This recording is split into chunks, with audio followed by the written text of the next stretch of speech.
Tonight's story is Extra Yarn.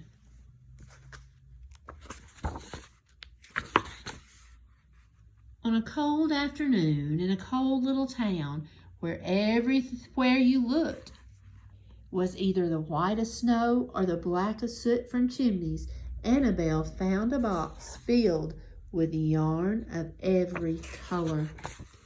So she went home and knit herself a sweater. And when Annabelle was done, she had some extra yarn. So she knit a sweater for Mars too, but there was still extra yarn. And when Annabelle and Mars went for a walk, Nate pointed and laughed and said, "Ha ha, you two look ridiculous." "You were just jealous," said Annabelle. "No, I'm not," said Nate. But it turned out he was. And even after she'd made a sweater for Nate and his dog, and for herself and for Mars, she still had extra yarn.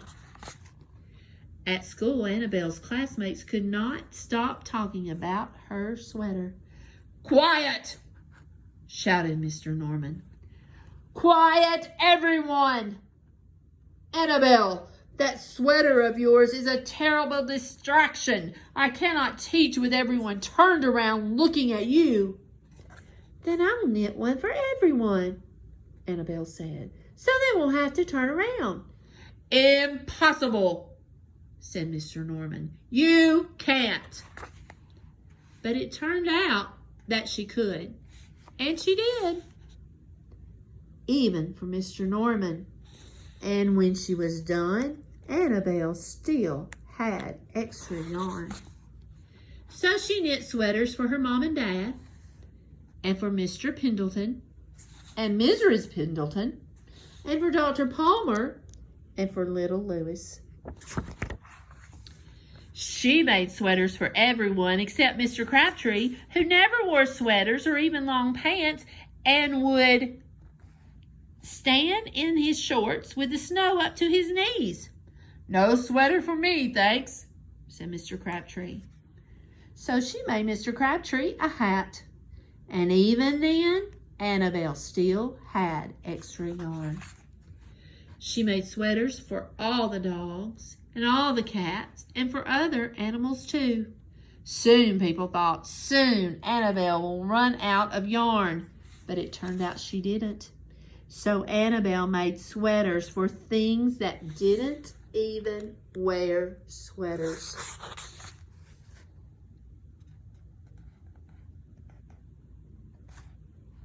Things began to change in that little town. News spread of this remarkable girl who never ran out of yarn, and people came to visit from around the world to see all the sweaters and to shake Annabelle's hands.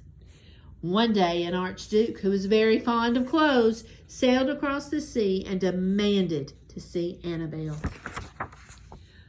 "Little girl," said the archduke, "I would like to buy that miraculous box of yarn, and I am willing to offer you $1 million. "No, thank you," said Annabelle, who was knitting a sweater for a pickup truck. The archduke's mustache twitched. $2 million, he said. Annabelle shook her head. "No, thanks." $10 million, shouted the archduke.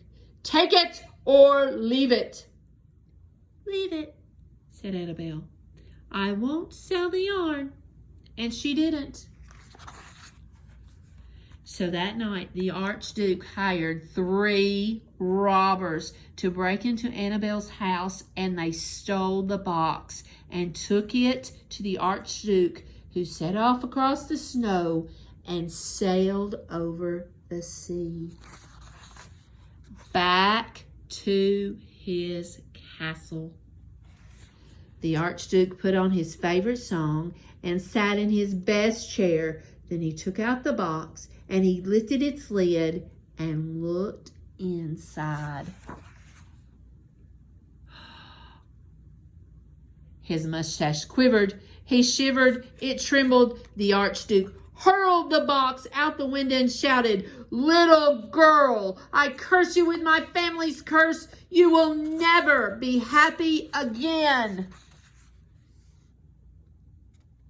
But there's the box floating. There's the box floating in the sea. And now the box is back on the shore with Annabelle.